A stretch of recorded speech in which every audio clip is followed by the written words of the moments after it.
Mga kapuso, vertical clearance barriers ang ungka flyover na sangit sang wing van. Driver sini ginisyuhan sang citation ticket. Si Zen Kilantang Sasa nakatuto.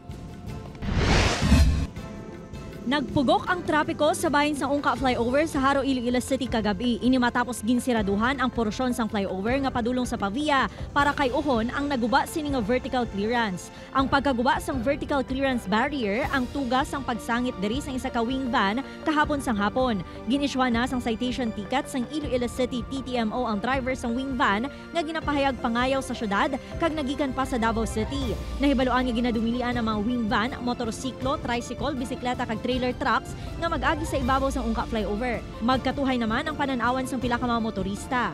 May haragid man iban nga kuan gid man nga mo ni mga kontrol loaded bala. Nana mo na dapat ang ilang ilang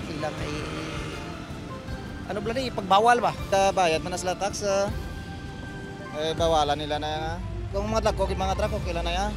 Pero kung mga gagmayam lang bawalan nila na. Sang Lunes lang, sang lubos nga ginbuksan sa mga motorista ang ungka flyover matapos ginpaidalom sa rectification bangod sa natukiban nga mga depekto sini. Apang kasunod sini ang pagdumili naman sa pila ka sahay sang salakyan nga makalabay sa flyover. Gintingwaan sa news team nga makuhaan sang bahin si DPWH 6 Regional Director Engineer Sunny Boy Oropel kaangot sa insidente. Huwas pa kuno ini makasabat. Wala naman nagasabat sa news team ang head sang POSMO nga si retired Colonel Olderico Garbanzos. Upod kay Romel Porquia, Zen Kilantang Sasa, One Western Visayas.